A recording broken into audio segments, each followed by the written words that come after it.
আচ্ছা, সবাই যখন জয়েন হয়ে গেছে তাহলে ক্লাসটা শুরু করি, ঠিক আছে? তো দেখো, আজকে যে টপিকটা আলোচনা করছি সেটা হচ্ছে রেলের বিভিন্ন পিওয়াই কিউ। ঠিক আছে, রেলের যে পরীক্ষাগুলো হয়েছে তোমার গ্রুপ ডি বা এনটিপিসি, সেখানকার যে পিওয়াই কিউ বা উম, বিগত বছরের যে প্রশ্নগুলো এসেছিল সেইগুলো নিয়ে আলোচনা করব, কিন্তু আমরা একটু আলাদা ধরনের আলোচনা করব। আলাদা ধরন বলতে কি, আমরা সেট ওয়াইজ যাব না, ঠিক আছে? আমরা সেট ওয়াইজ না করে টপিক ওয়াইজ করব। তাতে কি সুবিধাটা হবে তোমাদের, এক প্র্যাকটিসের সুবিধা হচ্ছে, ঠিক আছে? টপিক ওয়াইজ প্র্যাকটিস হয়ে যাচ্ছে তোমাদের, এবং কোন টপিক থেকে কি ধরনের প্রশ্ন এসেছিল সেটাও তোমরা বুঝতে পারবে।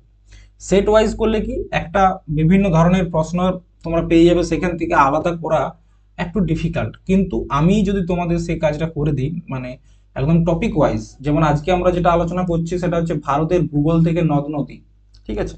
তো এইখান থেকে যে প্রশ্নগুলো তোমরা এসেছিল সেগুলো দেখতে পারবে, এবং সেটা তোমরা প্র্যাকটিস হিসাবেও করতে পারবে, ঠিক আছে? তো দেখো, প্রথম যে প্রশ্নটা আজকে রয়েছে সেটা হচ্ছে বাঁধ পুনর্বাসন ও উন্নয়ন প্রকল্প কত সালে শুরু হয়?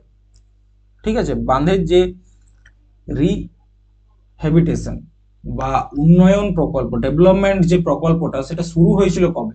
এই প্রশ্নটা এসেছিল তোমার গ্রুপ ডি তে, ঠিক আছে? 18/8/2022। তো কবে শুরু হয়েছিল, 2021-এ, নাকি 9, নাকি 2, নাকি 2012? তো দেখো, বাঁধ পুনর্বাসন বা উন্নয়ন প্রকল্প এটা একটা প্রকল্প ছিল, ঠিক আছে, যার আন্ডারে আমাদের যে বিভিন্ন বাঁধগুলো রয়েছে সেই বাঁধগুলোকে রিকনস্ট্রাক্ট করা বা রিহ্যাবিলিটেট করা শুরু হয়েছিল, ঠিক আছে? তো এটা শুরু হয়েছিল 2012 সালে। আচ্ছা, যদি বলা হয় এই পুনর্বাসন বা উন্নয়ন প্রকল্পে ভারতের হেল্প কে করেছিল, সেটা হচ্ছে ওয়ার্ল্ড ব্যাংক। দেখো, ওয়ার্ল্ড ব্যাংক নিয়ে তোমাদেরকে আমি যখন একটা ইন্টারন্যাশনাল অর্গানাইজেশনের ক্লাস দিয়েছিলাম সেখানে বলেছিলাম, ঠিক আছে, যে উন্নয়ন ক্ষেত্রে বা কোন রকম রিকনস্ট্রাকশনের ক্ষেত্রে আর্থিকভাবে হেল্প করে কে, সেটা হচ্ছে তোমার ওয়ার্ল্ড ব্যাংক, ঠিক আছে? ওয়ার্ল্ড ব্যাংক সবসময় রিকনস্ট্রাকশনের কাজে বা উন্নয়নমূলক কাজে হেল্প করে, রাস্তা তৈরিতে, বাঁধ তৈরিতে, ঠিক আছে, এয়ারপোর্ট তৈরিতে। তো এই প্রকল্পের আন্ডারে ভারতে টোটাল 223টা ড্যাম, 223টা ড্যাম কি করা হয়েছিল, রিহেবিলেট করা হয়েছিল, ঠিক আছে? এবং এই প্রকল্পটা শেষ হয়েছিল কবে, 2021 সালে। আর এই প্রকল্পটার জন্য সম্পূর্ণরূপে যে খরচ কত টাকা হয়েছিল, 2567 কোটি টাকা, ঠিক আছে? 2567 কোটি, এত কোটি টাকা খরচ হয়েছিল। নেক্সট বলছে, নদীর জল যখন চ্যানেলের বাইরের দিকে তীরের ক্ষয় করে, তখন নদীতে যে বাঁকগুলো তৈরি হয় তাকে কি বলা হয়? ব্রেডেড চ্যানেল, ডিস্ট্রিবিউটর, উপনদী, নাকি মিয়ান্ডার্স? তো এটাও এসেছিল তোমার 18/8/2022, ঠিক আছে? গ্রুপ ডির এটা কোয়েশ্চেন, কিন্তু এনটিপিসি নয়, গ্রুপ ডি। তো দেখো, এখানের উত্তরটা জানতে গেলে আমাদেরকে যেটা জানতে হবে সেটা হচ্ছে আমাদের নদীর গতিপথটা, মানে প্রথম থেকে শেষ পর্যন্ত নদী কিরকম ভাবে যায়। তো নদী যেখানে উৎপত্তি হয় সেটাকে বলা হচ্ছে উৎপত্তি স্থল, এবং তোমরা জানো বেশিরভাগ নদী উৎপত্তি হয় বিভিন্ন ধরনের পাহাড় বা পর্বত থেকে, ঠিক আছে? বিভিন্ন ধরনের পাহাড় বা পর্বত থেকে সৃষ্টি হয়। তো পাহাড় থেকে যখন নদীটা সৃষ্টি হচ্ছে, তো এই যে জায়গাটা এটা বলা হচ্ছে ভি শেপ ভ্যালি,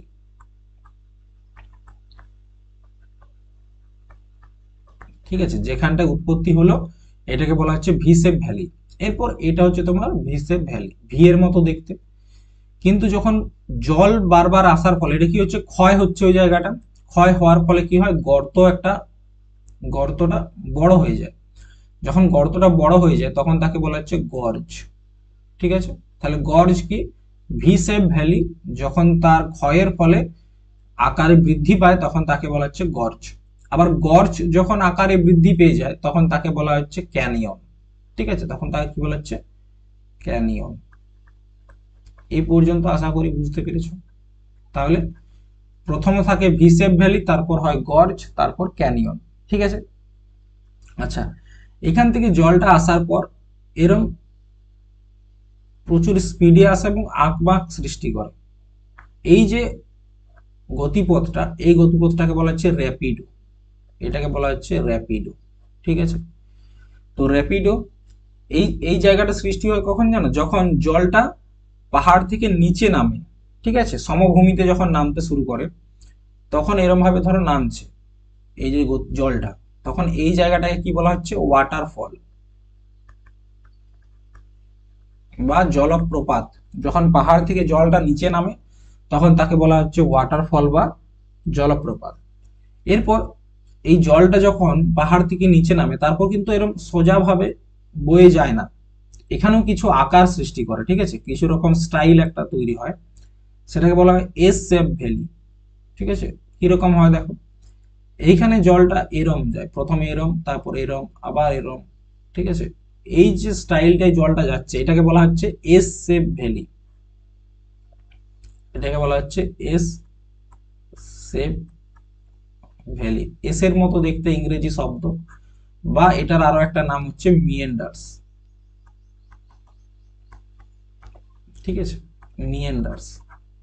আবার এইখানেই দেখো, যখন ক্ষয় হতে হতে ধরো এরকম জলটা যাচ্ছে, তো এরকম ভাবে এই জায়গাটা ক্ষয় হতে হতে কি হয়, একটা আলাদা হ্রদের সৃষ্টি করে। যখন এই জায়গাটা ক্ষয় হয়ে যাবে, আস্তে আস্তে আস্তে আস্তে জলের ফলে যখন ক্ষয় হবে তখন এরকম একটা ইউ আকৃতির শেপ নিয়ে নেবে, ঠিক আছে, তখন এটাকে বলা হচ্ছে অশ্ব ক্ষুরাকৃতি হ্রদ। কি বলা হয়, অশ্ব ক্ষুরাকৃতি হ্রদ। দেখো, জলটা যখন এরকম বাঁক সৃষ্টি করে যায় নিজের গতিপথে তখন তাকে বলা হচ্ছে মিয়েন্ডার্স, ঠিক আছে, আমাদের সমভূমির উপর। এরপর কি হয়, এই যে জলটাই এরম যাচ্ছে, তাহলে এই জায়গাটা অনেক সময় ক্ষয় হয়ে হয়ে কি হয়, এই একটা আলাদা হ্রদ সৃষ্টি করে। এই যে আলাদা হ্রদ সৃষ্টি করলো এটা অনেকটা অশ্বের খুরের মতো দেখতে, তার জন্য এটাকে বলা হচ্ছে অশ্ব ক্ষুরাকৃতি হ্রদ। তারপর নদী কি হয়, নদী একটা সমতল জায়গায় সমানভাবে বইতে থাকে, ঠিক আছে, সমানভাবে বইতে থাকার পর শেষে আসে নদী মোহনাতে মিশে, ঠিক আছে, মোহনার পর সমুদ্রে মিশে যায়। ঠিক আছে, তো সমুদ্রে মিশে যাওয়ার সময় নদী অনেকগুলো ভাগে ভাগ হয়ে যায়, ঠিক আছে, মেশার সময়। তো তোমরা যদি এটা উপর থেকে দেখো, এই নদীটা এরকম সমানভাবে কোথায় মিশে যাচ্ছে, এটা সমুদ্র, এখানে সমুদ্রে মিশে গেল, এবং সমুদ্রে মিশে যাওয়ার ফলে এখানে কি সৃষ্টি করে, ডেল্টা। ঠিক আছে, কিন্তু নদী এখানে অনেকগুলো ভাগে বিভক্ত হয়ে যায়। ঠিক আছে, তো এইটাকে বলা হচ্ছে পাখির পায়ের মতো দেখতে, দেখো, পাখির পায়ের মতো।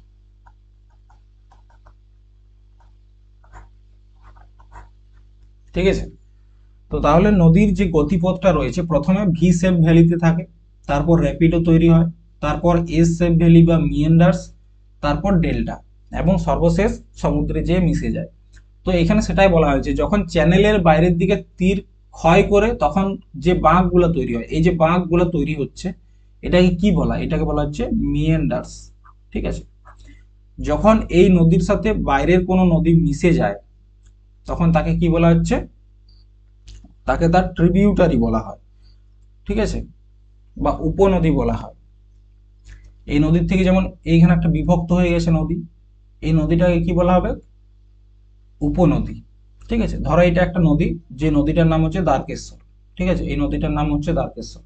তো এই নদীটার থেকে যখন একটা নদী আলাদা হয়ে যাচ্ছে, এরকম ধরো একটা প্রধান শাখাটা এরকম চলে যাচ্ছে আর একটা এইদিকে শাখা চলে গেল, তো এই শাখাটাকে বলা হচ্ছে দ্বারকেশ্বরের উপনদী। ঠিক আছে, নেক্সট, ড্যাশ হলো মধ্যপ্রদেশের পাওয়া এক ধরনের জল সংগ্রহ ব্যবস্থা। এরপর বিভিন্ন জায়গায় বিভিন্ন ধরনের জল কালেকশন করার পদ্ধতি রয়েছে, মানে বৃষ্টির যে জল সেই জলটাকে কালেক্ট করার একটা পদ্ধতি রয়েছে বিভিন্ন জায়গায়। তো মধ্যপ্রদেশের কোনটা, বুন্ধি নাকি খাদিনস, ঠিক আছে, নাকি সুরঙ্গমস নাকি কুলহাস। দেখো, মধ্যপ্রদেশে যে জল সংগ্রহের পদ্ধতিটা রয়েছে, মানে বৃষ্টির জল, ঠিক আছে, সেটা কিন্তু কোনো বাঁধ সৃষ্টি করে বা কোনো নদীর জল কালেকশন করার পদ্ধতি নয়, বৃষ্টির জলকে কালেকশন করার যে পদ্ধতি মধ্যপ্রদেশে পাওয়া যায় সেটা হচ্ছে তোমার বুন্দিস। ঠিক আছে, বুন্দিস হচ্ছে তোমার মধ্যপ্রদেশের। এরপর হচ্ছে খাদিনস, খাদিনস বলে একটা আছে, জল কালেক্ট করার পদ্ধতি খাদিন্স, এটা রাজস্থানে দেখতে পাওয়া যায়।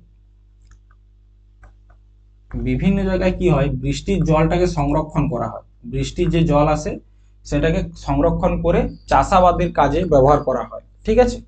তো এটাকে বলা হচ্ছে খাদিন্স। এরপর হচ্ছে তোমার কাট্টাস, এই যে দেখতে পাচ্ছ, এটা হচ্ছে তোমার কর্ণাটকের জল সংগ্রহের পদ্ধতি, কর্ণাটক। আচ্ছা,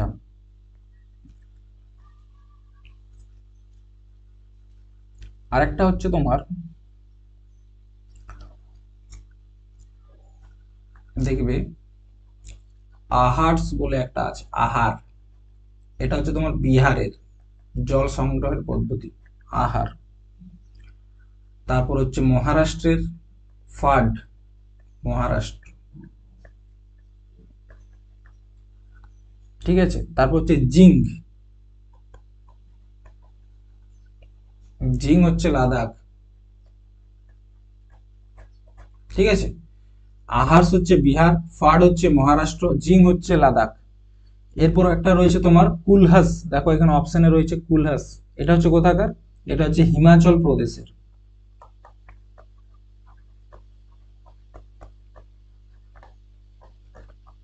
হিমাচল প্রদেশের জল সংগ্রহ। আর একটা হচ্ছে জ্যাবো, যাবো নাকি জ্যাবো, এটা হচ্ছে নাগাল্যান্ডের, ঠিক আছে, নাগাল্যান্ড। আচ্ছা, আর একটা হচ্ছে এরি, এটা অনেকবার এসছে পরীক্ষা, এটা হচ্ছে তামিলনাড়ু, এটা তোমার এসএসসি তে অনেকবার আসে।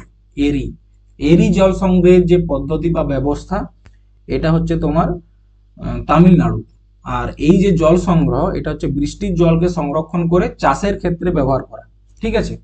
তো এটাও দেখো গ্রুপ ডি তে এসেছিল 2022-এ। নেক্সট, নিচের কোনটি যমুনা নদী প্রণালীর উপকূল নয়, ঠিক আছে, নিচের কোনটা যমুনার উপনদী নয়, ট্রিবিউটারি নয়, ঠিক আছে, যমুনা নদী, গঙ্গা, যমুনা, সরস্বতী, ঠিক আছে। হিন্ডন, চম্বল, সিন্ধু নাকি চেনাব, এখানে একটা ভুল আছে, ঠিক আছে। প্রশ্নটা হওয়া উচিত ছিল নিচের কোনটা যমুনার উপকূল নদী বা ট্রিবিউটারি নদী, ঠিক আছে। কারণ দেখো এখানে তোমার সিন্ধুও কিন্তু নয়, আবার চেনাব, এই দুটাই কিন্তু যমুনার ক্ষেত্রে কোনো রকম ভাবে কার্যকর হয় না, ঠিক আছে, যমুনার উপনদী নয়। কিন্তু হিন্ডন এবং চম্বল এই দুটাই হচ্ছে তোমার অ্যান্সার। দেখো যমুনার যে গতিপথ, প্রথমত দেখো এটা হচ্ছে তোমার গঙ্গা নদী, ঠিক আছে, এটা ধরো গঙ্গা, এটা হচ্ছে গঙ্গা, ঠিক আছে। এরপর ঠিক এর পাশ দিয়ে যমুনেত্রী হিমবাহ থেকে যে নদীটা সৃষ্টি হয়েছে তার নাম হচ্ছে যমুনা, গিয়ে পরে মিশেছে কোথায়, প্রয়াগরাজ, প্রয়াগরাজ, যেখানে এখন কুম্ভ মেলা হচ্ছে, ঠিক আছে, উত্তরপ্রদেশের প্রয়াগরাজে যমুনা নদী যে করে মিশছে। এরপর দেখো এই যে যমুনেত্রী হিমবাহ থেকে সৃষ্টি হলো, কোথা থেকে, যমুনেত্রী, যমুনেত্রী থেকে সৃষ্টি হয়ে কোথায় মিশছে, গঙ্গাতে মিশছে, গঙ্গার কোথায়, প্রয়াগরাজে, ঠিক আছে।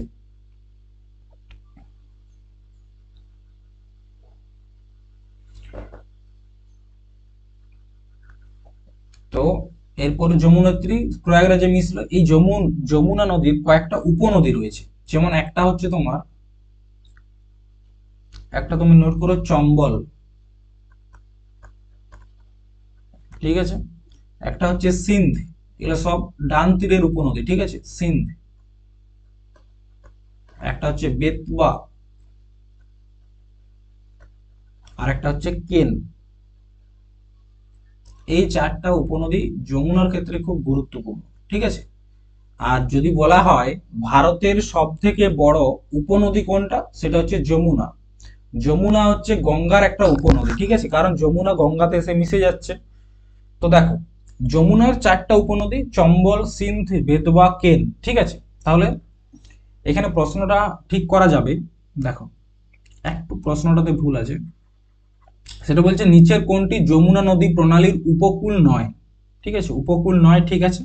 তাহলে এটা সিন্ধুটাকে কেটে সিন্ধ করে দাও, সিন্ধুটাকে কেটে সিন্ধ, ঠিক আছে। তাহলে চেনাবটা হচ্ছে অ্যান্সার।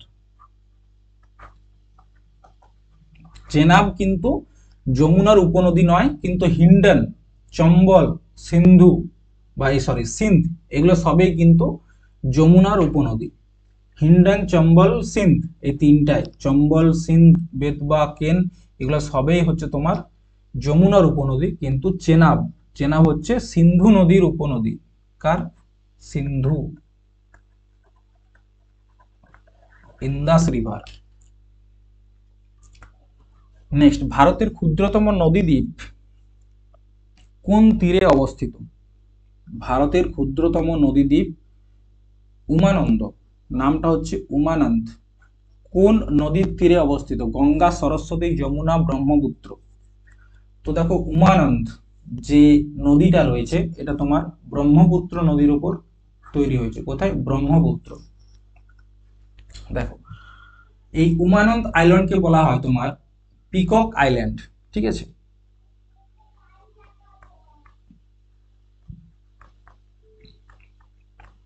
এটা হচ্ছে ভারতের সব থেকে ছোট নদী দ্বীপ এবং এটাকে বলা হচ্ছে ময়ূর দ্বীপ বা উমানন্দ নাম অরিজিনাল। কোথায় অবস্থিত?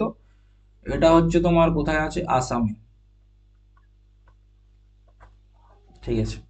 এরপর আমরা এখানে দেখব ব্রহ্মপুত্রের যে নদীর গতিপথটা, কারণ ব্রহ্মপুত্র নদী থেকেও প্রচুর প্রশ্ন আসে, ঠিক আছে। তো দেখো তার জন্য ভারতের ম্যাপটা একটু আমাদেরকে আঁকতে হবে।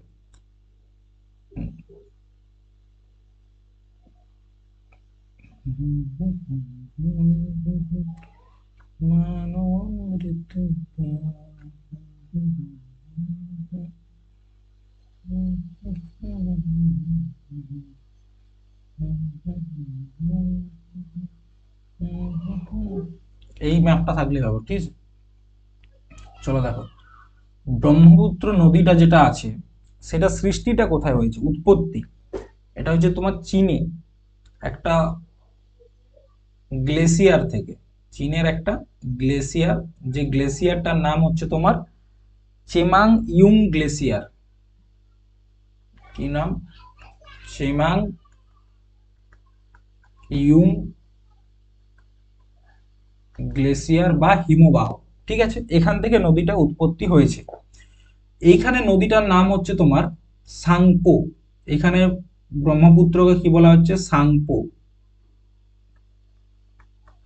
তাহলে চীনে নাম হচ্ছে তোমার সাংপো, ঠিক আছে। এই নদীটা তোমার ব্রহ্মপুত্র নদী হিসাবে ভারতে কোথায় প্রবেশ করে? অরুণাচল প্রদেশে। এই অরুণাচল প্রদেশে এখানে একটা পাহাড় রয়েছে, যে পাহাড়টার নাম হচ্ছে নামচা বর্মা পর্বত, ঠিক আছে। নামচা বর্মা পর্বত, ঠিক আছে। এটা দিয়ে ভারতবর্ষে প্রবেশ করলো। ভারতবর্ষের কোথায়? ভারতবর্ষের হচ্ছে অরুণাচল প্রদেশ, ঠিক আছে। তারপর আসাম হয়ে এটা চলে যাচ্ছে বাংলাদেশে, ঠিক আছে। এটা হচ্ছে নদীটার অরিজিনাল গতিপথ। এরপর বিভিন্ন জায়গায় বিভিন্ন ধরনের যে ঘটনা এই নদীটার সাথে ঘটেছে, যেমন এই নদীটাতে চীনে একটা বাঁধ তৈরি করা হয়েছে, ঠিক আছে। কোথায়? চীনে, চায়না, ঠিক আছে। একটা বাঁধ তৈরি করা হয়েছে, যে বাঁধটার নাম হচ্ছে তোমার জায়ংমু বাঁধ। কি নাম? জায়ংমু, জায়ংমু বাঁধ, ঠিক আছে। নামচা বর্মা দিয়ে ভারতে প্রবেশ করলো। ভারতে প্রবেশ করার পর এই নদীটার ডান তীর থেকে একটা উপনদী ব্রহ্মপুত্র নদীতে মিশছে, যেটার নাম হচ্ছে লোহিত নদী, লোহিত নদী। তারপর আসামে গিয়ে একটা নদী দ্বীপ সৃষ্টি করেছে, যেটার নাম হচ্ছে মাজুলি, ঠিক আছে। এটা হচ্ছে বিশ্বের বৃহত্তম নদী দ্বীপ, বিশ্বের বৃহত্তম নদী দ্বীপ। কোথায় সৃষ্টি করেছে? আসামে, মাজুলি নাম, ঠিক আছে। মাজুলি নাম, ঠিক আছে। এরপর এটা বাংলাদেশে প্রবেশ করলো। বাংলাদেশে যেখানে প্রবেশ করছে, ঠিক আছে, সেই জায়গাটার নাম হচ্ছে ধুবড়ী। এই জায়গাটার থেকে বাংলাদেশে প্রবেশ করলো, এই জায়গাটার নাম হচ্ছে ধুবড়ী। এটাও মনে রাখবে, ধুবড়ী। প্রশ্ন আসে ব্রহ্মপুত্র নদী ভারতবর্ষকে ছেড়ে বাংলাদেশে যে জায়গা থেকে প্রবেশ করছে সেই জায়গাটার নাম কি? সেই জায়গাটার নাম হচ্ছে ধুবড়ী। ঠিক আছে, তো এখান থেকে বাংলাদেশে প্রবেশ করে গেল। বাংলাদেশে প্রবেশ করার পর এধার থেকে এসে মিশছে গঙ্গা নদী। ঠিক আছে, এটা হচ্ছে গঙ্গা নদী। তো এখান থেকে যখন গঙ্গা নদীটা মিশলো ব্রহ্মপুত্র নদীর সাথে, তারপর যে নদীটা সৃষ্টি হলো এটাকে বলা হচ্ছে মেঘনা। ঠিক আছে, মেঘনা। তাহলে আশা করি বুঝতে পারছো ব্যাপারটা। ভারতবর্ষ থেকে গঙ্গা নদী কোথায় পড়ছে? বাংলাদেশে। এদিকে ভারত থেকে গঙ্গা নদীটা ঢুকে গেল কোথায়? বাংলাদেশে। আবার ভারত থেকে ব্রহ্মপুত্র নদীটাও এসে মিশে গেল কোথায়? বাংলাদেশে। তো বাংলাদেশে মিশে যাওয়ার পর যে নদীটা তৈরি হলো সেই নদীটার নাম রাখা হয়েছে মেঘনা। ঠিক আছে, সেই নদীটার নাম রাখা হয়েছে মেঘনা। বোঝা গেছে? এরপর দেখো, ভারতের যে ন্যাশনাল ওয়াটারওয়ে দ্বিতীয়টা রয়েছে সেটা কোথায়? সেটা কিন্তু এই ব্রহ্মপুত্র নদীর উপর। এইটাকে বলা হচ্ছে ন্যাশনাল ওয়াটারওয়ে 2। তাহলে ভারতের যে দ্বিতীয় ন্যাশনাল ওয়াটারওয়ে রয়েছে, ন্যাশনাল ওয়াটারওয়ে 2 কোথায় রয়েছে? ব্রহ্মপুত্র নদীর উপর। ঠিক আছে, আচ্ছা, মোটামুটি এই কয়েকটা পয়েন্ট তোমাদেরকে মনে রাখতে হবে। কোথা থেকে? চেমাং ইয়ুং গ্লেসিয়ার থেকে তৈরি হয়েছে, চীনে নাম সাংপো, ভারতে ঢুকছে, ভারতে ঢুকার পর আবার বাংলাদেশে চলে যাচ্ছে। তো বাংলাদেশে যখন গঙ্গা নদীর সাথে মিশছে ব্রহ্মপুত্র, তখন তার নাম হয়ে যাচ্ছে মেঘনা। ব্রহ্মপুত্রের নদীর উপরে রয়েছে ভারতের সব থেকে ছোট দ্বীপ উমানন্দ, বা যাকে বলা হচ্ছে পিকক আইল্যান্ড। আবার ভারতের সব থেকে এবং বিশ্বের সব থেকে বড় যদি বলা হয় নদীদ্বীপ কোনটা, সেটা হচ্ছে মাজুলি। মাজুলিও রয়েছে তোমার কোথায়? ব্রহ্মপুত্র নদীর উপর। ভারতের যে ন্যাশনাল ওয়াটারওয়ে 2 রয়েছে সেটাও রয়েছে ব্রহ্মপুত্র নদীর উপর। এবং ব্রহ্মপুত্র নদী যেখান থেকে বাংলাদেশে প্রবেশ করছে সেই জায়গাটার নাম হচ্ছে ধুবড়ী বা ধুবড়ী। ঠিক আছে, তো এই কয়েকটা পয়েন্ট ব্রহ্মপুত্র নদী থেকে অবশ্যই মনে রাখতে হবে। নেক্সট হচ্ছে, কোন নদীটি মহারাষ্ট্রের মহাবালেশ্বরে উৎপন্ন হয়েছে? দেখো এই প্রশ্নটা কিন্তু অনেক বড়, কিন্তু উত্তরটা তোমরা একটুকুতেই করতে পারো। দেখো কি বলছে, কোন নদীটি মহারাষ্ট্রের মহাবালেশ্বরে উৎপত্তি হয়েছে? সাঙ্গিলের মধ্যে দিয়ে অতিক্রম করে অন্ধ্রপ্রদেশের হামসাল দেবীতে বঙ্গোপসাগরে মিলিত হয়েছে। মানে কি? প্রশ্নটার একটাই ক্রাইটেরিয়া, নদীটা মহাবালেশ্বরে উৎপন্ন হয়েছে এবং হামসাল দেবীতে বা বঙ্গোপসাগরে গিয়ে মিশেছে কোথায়? অন্ধ্রপ্রদেশে হয়ে। তো এটা হচ্ছে কোন নদী? দেখো কৃষ্ণা নদীর তাহলে উৎপত্তিটা জানলেই হচ্ছে। কৃষ্ণা নদীর উৎপত্তি কোথায়? এটা হচ্ছে মহাবালেশ্বর। তাহলে স্বাভাবিকভাবে উত্তর হচ্ছে কৃষ্ণা। দেখো আমাদের যে প্রায়দ্বীপীয় ভারত রয়েছে, ঠিক আছে, প্রায়দ্বীপীয় ভারতের তিনটা প্রধান নদী, তিনটা জায়গার থেকে সৃষ্টি হয়েছে। একটা হচ্ছে তোমার নাসিক থেকে, এটা হচ্ছে তোমার নাসিক। নাসিকের যে জায়গা থেকে হয়েছে তার নাম হচ্ছে ত্রয়ম্বকম পাহাড়।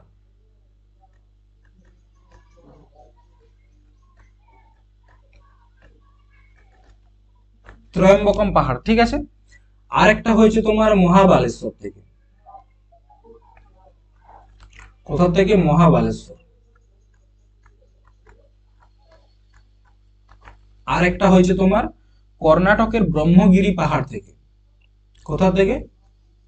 ব্রহ্মগিরি পাহাড়, যেখানে সব থেকে প্রথম ভারতে কফি চাষ হয়েছিল। ঠিক আছে, তো দেখো এই তিনটা নদী খুব গুরুত্বপূর্ণ ভারতের যে প্রায়দ্বীপীয় ভারত রয়েছে, ডেক্কান ট্র্যাপ, সেখানে। ঠিক আছে, তো নাসিকের যে ত্রয়ম্বকম পাহাড় রয়েছে সেখান থেকে যে নদীটা সৃষ্টি হয়েছে তাকে বলা হচ্ছে গোদাবরী।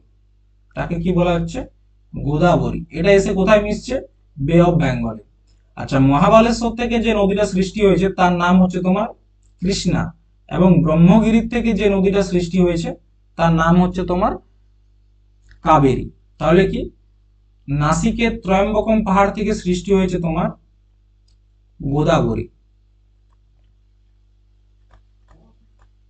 গোদাবরী, মহাবালেশ্বর থেকে সৃষ্টি হয়েছে কৃষ্ণা, এবং ব্রহ্মগিরির থেকে সৃষ্টি হয়েছে তোমার কাবেরী। এই তিনটাই হচ্ছে তোমার যে আমাদের সাউথ ইন্ডিয়া রয়েছে, সাউথ ইন্ডিয়ার খুব গুরুত্বপূর্ণ নদী। এরপর দেখো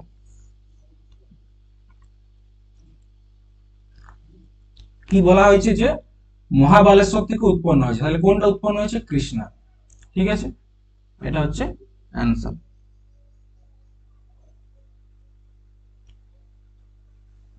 বোঝা গেছে?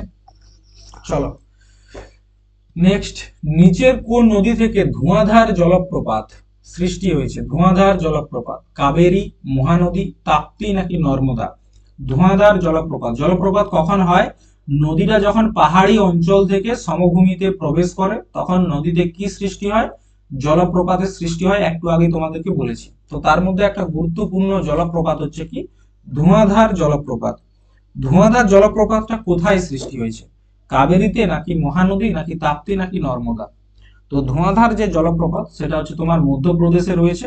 মধ্যপ্রদেশে কোন নদীর ওপর? নর্মদা নদীর উপর ধোঁয়াধার জলপ্রপাত সৃষ্টি হয়েছে। এই নর্মদা নদীর উপর আরো কয়েকটি গুরুত্বপূর্ণ জলপ্রপাত যেমন রয়েছে, একটা হচ্ছে কপিল ধারা, আর একটা হচ্ছে সহস্রধারা।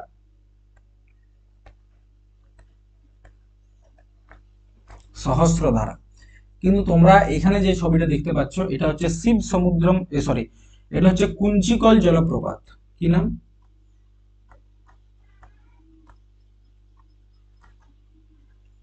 কুঞ্চিকল জলপ্রপাত। ঠিক আছে, দেখো কাবেরী নদীর উপর দুটা জলপ্রপাত খুব গুরুত্বপূর্ণ, একটা হচ্ছে শিব সমুদ্রম,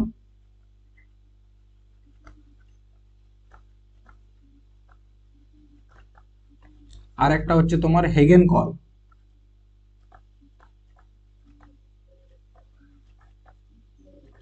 এগুলো হচ্ছে তোমার কাবেরী নদীর যে জলপ্রপাত রয়েছে দুটা, শিব সমুদ্রম এবং হেগেন কল। ঠিক আছে, আর নর্মদাতে হচ্ছে তোমার ধোঁয়াধার জলপ্রপাত, কপিলধারা জলপ্রপাত এবং আরেকটা হচ্ছে তোমার সহস্রধারা জলপ্রপাত। এই তিনটা জলপ্রপাত নর্মদা নদীর ক্ষেত্রে খুব গুরুত্বপূর্ণ। এরপর ভারতের যে উচ্চতম জলপ্রপাত, যদি প্রশ্ন আসে যে ভারতের উচ্চতম কোনটা, সেটা হচ্ছে কুঞ্চিকল জলপ্রপাত। ঠিক আছে, এখানে নোট বলে লিখে রাখো, ভারতের উচ্চতম জলপ্রপাত হচ্ছে কুঞ্চিকল। ঠিক আছে, আচ্ছা কুঞ্চিকল এটা কোন জায়গায় অবস্থিত? এটা হচ্ছে কর্ণাটকে অবস্থিত, কর্ণাটক। ঠিক আছে, আচ্ছা এটার উচ্চতা কত? 455 মিটার। এবং যদি বলা হয় কোন নদীতে এই জলপ্রপাতটি সৃষ্টি হয়েছে, তার নাম হচ্ছে ভারাই নদী। ভারাই। ঠিক আছে, দেখো কর্ণাটকের যে জলপ্রপাতগুলো আছে না খুব গুরুত্বপূর্ণ। কর্ণাটকে অনেকগুলো জলপ্রপাত রয়েছে, একটা হচ্ছে যেমন যোগ বা গোরসপ্পা, পরীক্ষায় অনেকবার এসেছে। যোগ বা গোরসপ্পা জলপ্রপাত, এটা হচ্ছে কর্ণাটকে অবস্থিত। কর্ণাটকে অবস্থিত এবং আম, যে নদীর উপর সৃষ্টি সেটা হচ্ছে তোমার সরাবতী নদী। সরাবতী নদী।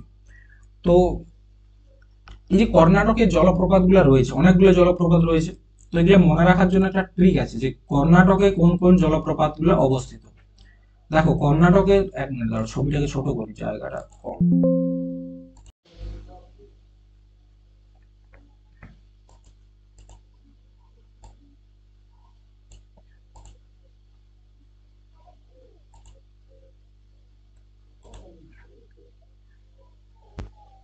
দেখো, তো কর্ণাটকের যে জলপ্রপাত গুলো রয়েছে সেটা একটা মনে রাখার ট্রিক।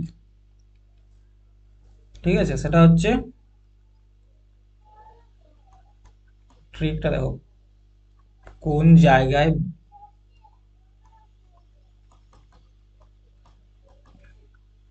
ব্যথা, শিবু কাকা। ঠিক আছে, ট্রিকটা হচ্ছে কোন জায়গায় ব্যথা শিবু কাকা।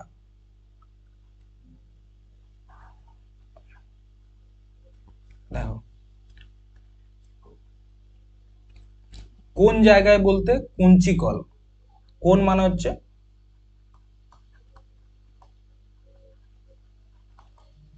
কুঞ্চিকল, জায়গায় যোগ বা গোরসপ্পা, ব্যথা হচ্ছে তোমার বরকনা,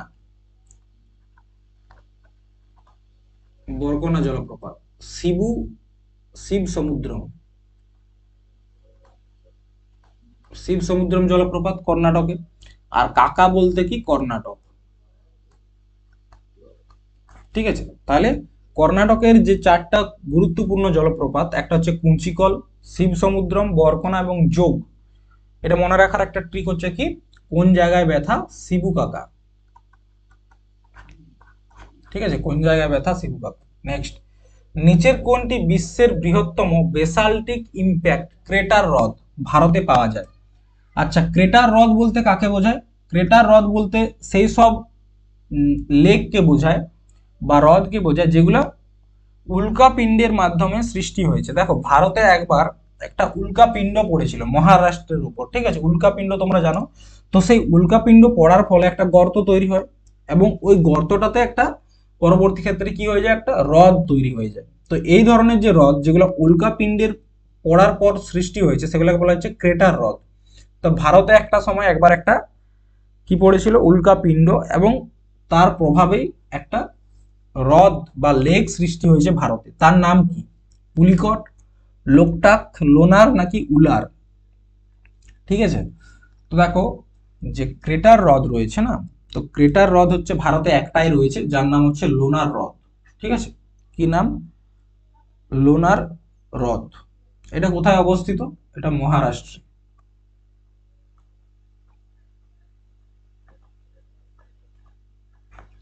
মহারাষ্ট্রে অবস্থিত। ঠিক আছে, আচ্ছা এই লেকটা আগে কিন্তু এরকম পিঙ্ক কালারের ছিল না। ঠিক আছে, আগে নর্মাল দেখতে ছিল, কিন্তু দিনকে দিন এটা গোলাপি রঙের হয়ে যাচ্ছে এই লেক। এটা যেটা দেখতে পাচ্ছ এটা উল্কাপিণ্ডের মাধ্যমে সৃষ্ট একটি হ্রদ, যেটা তোমার মহারাষ্ট্রে রয়েছে, লোনার নাম। তো এটা পিঙ্ক হয়ে যাওয়ার কারণ বা গোলাপি হয়ে যাওয়ার কি কারণ? এখানে এক ধরনের ব্যাকটেরিয়া পাওয়া যায়। ঠিক আছে, কি পাওয়া যায়? ব্যাকটেরিয়া। ব্যাকটেরিয়াটার নাম হচ্ছে হ্যালোআর্কিয়া। ঠিক আছে, ব্যাকটেরিয়াটার নাম হচ্ছে হ্যালোআর্কিয়া। এই ব্যাকটেরিয়াটাই জলটাকে গোলাপি করে দিচ্ছে। ঠিক আছে, তো এই জলটা গোলাপি হয়ে যাওয়ার কারণ হ্যালোআর্কিয়া ব্যাকটেরিয়া, পরীক্ষায় আসতে পারে। ঠিক আছে, এরপর দেখো আরো কয়েকটা হ্রদ যেমন রয়েছে পুলিকট। তো এই যে পুলিকট হ্রদটি রয়েছে এটা কোথায় অবস্থিত? এটা হচ্ছে অন্ধ্রপ্রদেশ এবং তামিলনাড়ুর বর্ডার। অন্ধ্রপ্রদেশ আর তামিলনাড়ুর যে বর্ডার এরিয়া রয়েছে সেখানে অবস্থিত। লোকটাক, লোকটাক হচ্ছে তোমার মণিপুরে অবস্থিত। কোথায়? মণিপুর। মণিপুরের লোকটাক হ্রদ নর্থ ইস্টের, আমাদের উত্তর পূর্ব ভারতের সব থেকে বড় যদি বলা হয় হ্রদ কোনটি, সেটা হচ্ছে তোমার মণিপুর। ঠিক আছে, নর্থ ইস্টের সব থেকে বড় হ্রদ সেটা হচ্ছে লোকটাক হ্রদ। এরপর হচ্ছে উলার। উলার অবস্থিত হচ্ছে কাশ্মীর ভ্যালিতে বা কাশ্মীরে অবস্থিত। ঠিক আছে, কোথায় উলার হ্রদ অবস্থিত? কাশ্মীর। এটা হচ্ছে ভারতের বৃহত্তম স্বাদু জলের হ্রদ। ভারতের বৃহত্তম স্বাদু জলের হ্রদ। ঠিক আছে, কোথায় অবস্থিত? কাশ্মীরে অবস্থিত। আচ্ছা, কাশ্মীরের আরো একটা হ্রদ রয়েছে খুব গুরুত্বপূর্ণ, সেটা হচ্ছে ডাল লেক। কাশ্মীর ঘুরতে গেলে ডাল লেক অবশ্যই ঘুরতে হবে। ঠিক আছে, ডাল লেক। তো এই যে ডাল লেক এটাকে বলা হচ্ছে তোমার কাশ্মীরের বা শ্রীনগরের গহনা। ঠিক আছে, কাশ্মীরের যে রাজধানী শ্রীনগর, গহনা বা যেটাকে বলা হচ্ছে গয়না, অলংকার। ঠিক আছে, শ্রীনগরের অলংকার কাকে বলা হচ্ছে? শ্রীনগরের অলংকার বলা হয় তোমার ডাল লেককে। মনে থাকবে। তাহলে 4টা লেক সম্বন্ধে হয়ে গেছে। এরপর দেখো প্রশ্ন আছে ভারতের সব থেকে দূষিত হ্রদ কোনটা, সেটা হচ্ছে ভোজ। ভারতের সব থেকে দূষিত হ্রদ হচ্ছে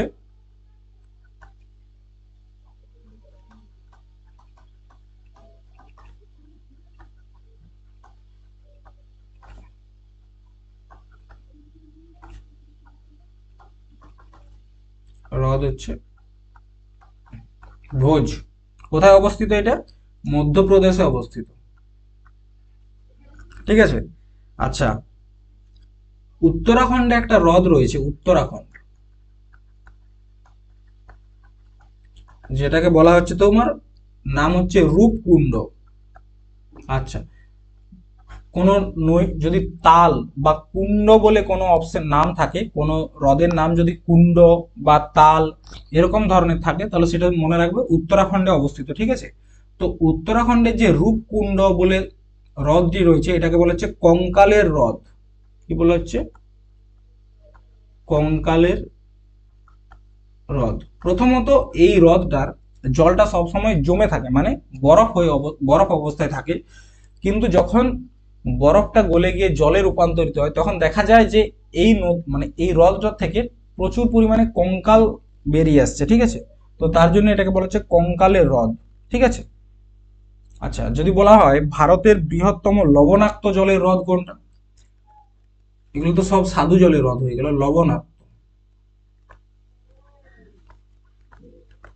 লবণাক্ত জলের হ্রদ কোনটা, সেটা হচ্ছে তোমার সম্বর লেক। এটা কোথায় অবস্থিত সম্বর লেকটা? এটা হচ্ছে তোমার রাজস্থানে অবস্থিত, ঠিক আছে। তো এগুলো হচ্ছে তোমার লেক নিয়ে সমস্ত রকমের প্রশ্ন। মোটামুটি এর বাইরে লেক থেকে প্রশ্ন আসে না কোনোবারই, ঠিক আছে। চলো পরের প্রশ্নটা দেখো।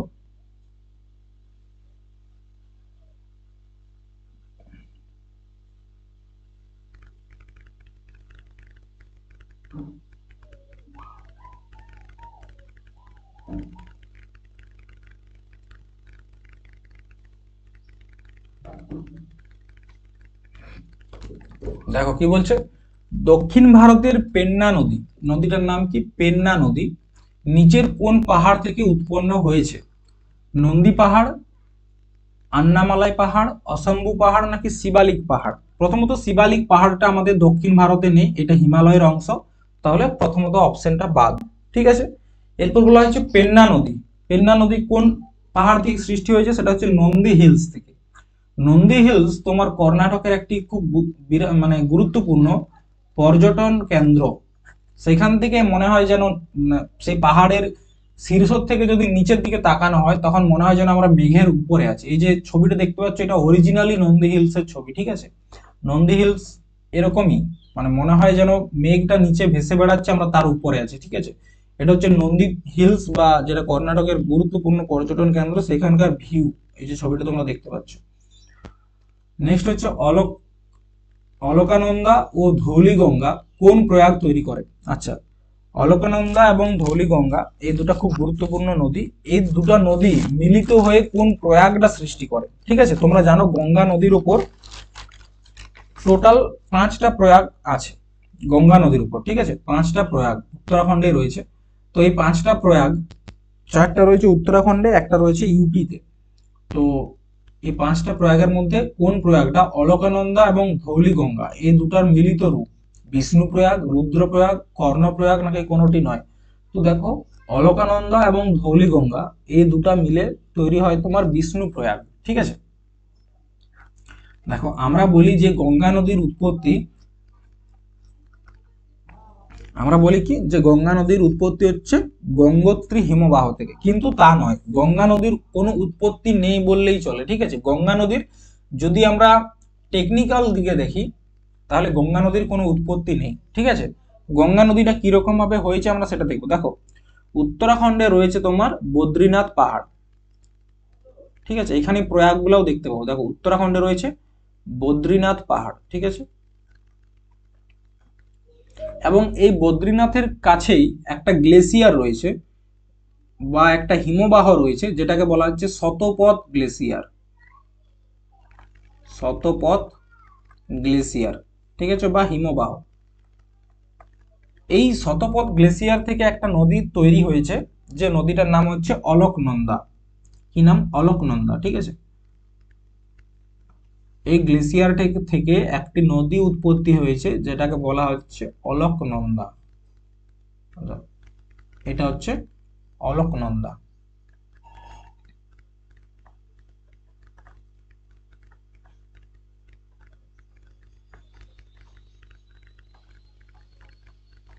ঠিক আছে, অলকনন্দা। আচ্ছা, আমি তোমাদেরকে এখানে লিখে দিচ্ছি, এই কালারটা মানে হচ্ছে অলকনন্দা, ঠিক আছে। এরপর এই নদীটার ডান তীর থেকে, ঠিক আছে, ডান দিক থেকে কয়েকটা করে নদী অলকনন্দার সাথে মিশেছে। যেমন প্রথমে যে নদীটা মিশেছে তার নাম হচ্ছে তোমার ধৌলি গঙ্গা। এটা হচ্ছে তোমার ধৌলি গঙ্গা, ঠিক আছে। তারপর আরেকটা নদী মিশেছে যার নাম হচ্ছে নন্দাকিনী। এটা হচ্ছে নন্দাকিনী, ঠিক আছে। আরেকটা নদী নিচের দিকে এসে মিশেছে উত্তরাখণ্ডে এই অলকনন্দার সাথে, এটার নাম হচ্ছে পিন্ডারি, ঠিক আছে। এরপর দেখো কি বললাম, এ দেখো এখানে এসে মিশেছে কে, এখানে হচ্ছে তোমার অলকনন্দা, এই কালারটা, তার সাথে রেড কালার একটা নদী এসে মিশেছে ধৌলিগঙ্গা। তাহলে অলকনন্দা এবং ধৌলিগঙ্গা এসে যেখানে মিশলো এটাকে বলা হচ্ছে বিষ্ণু প্রয়াগ। কি বলা হচ্ছে? বিষ্ণু প্রয়াগ, ঠিক আছে। ঠিক একই রকম ভাবে তারপর এটা অলকনন্দায় নাম, ঠিক আছে। তো এই অলকনন্দার সাথে নন্দাকিনী যেখানে এসে মিশছে, নন্দাকিনী নদীটা, সেই জায়গাটার নাম কি? সেই জায়গাটার নাম রাখা হয়েছে তোমার নন্দপ্রয়াগ। নন্দাকিনী, নন্দপ্রয়াগ, ঠিক আছে। আরেকটা দেখো, অলকনন্দার সাথে পিন্ডারি নদী মিশেছে। তো পিন্ডারি নদীটা যেখানে মিশেছে এই জায়গাটার নাম রাখা হয়েছে কর্ণপ্রয়াগ, ঠিক আছে। কি নাম রাখা হয়েছে? কর্ণপ্রয়াগ, ঠিক আছে। তাহলে তিনটা প্রয়াগ অলরেডি তোমরা দেখতে পেয়েছো। এরপর দেখো, এরপর কেদারনাথ থেকে, এখানে বদ্রীনাথ আছে, এখানে আছে কেদারনাথ। কেদারনাথ থেকে একটা নদী এসে মিশেছে কার সাথে? অলকনন্দার সাথে। কেদারনাথ থেকে একটা নদী এসে মিশেছে কার সাথে? অলকনন্দা। গ্রিন কালারটা হচ্ছে তোমার যে নদীটার নাম, সেটার নাম হচ্ছে মন্দাকিনী, ঠিক আছে। দেখো এটা হচ্ছে কেদারনাথ। তো কেদারনাথ থেকে যে নদীটা এসে কার সাথে মিশেছে? অলকনন্দার সাথে মিশেছে, সেই নদীটার নাম হচ্ছে মন্দাকিনী,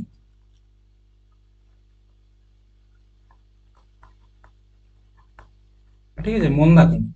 তো মন্দাকিনী এবং অলকনন্দা যে জায়গাটায় মিশেছে, এই যে জায়গাটা, এই জায়গাটার নাম হচ্ছে তোমার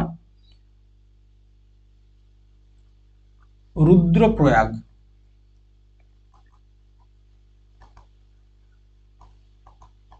ঠিক আছে। এই জায়গাটার নাম হচ্ছে রুদ্রপ্রয়াগ। তাহলে বিষ্ণুপ্রয়াগ, নন্দপ্রয়াগ, কর্ণপ্রয়াগ এবং রুদ্রপ্রয়াগ তোমরা দেখলে। এরপর দেখো আরেকটা কালার, এটা নেই, ঠিক আছে।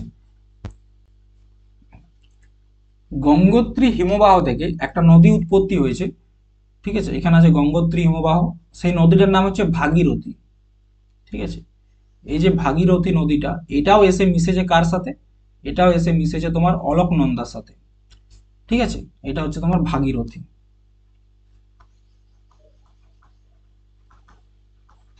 ঠিক আছে। এটা হচ্ছে তোমার ভাগীরথী, ঠিক আছে। তো এই ভাগীরথী নদীটা অলকনন্দাতে মিশেছে, এবং ভাগীরথী নদীটা অলকনন্দাতে মিশে যাওয়ার পর যে নদীটা আসছে, ঠিক আছে, কি বললাম, ভাগীরথীটা অলকনন্দাতে মিশে যাওয়ার পর এই নদীটার নাম হয়েছে গঙ্গা, ঠিক আছে।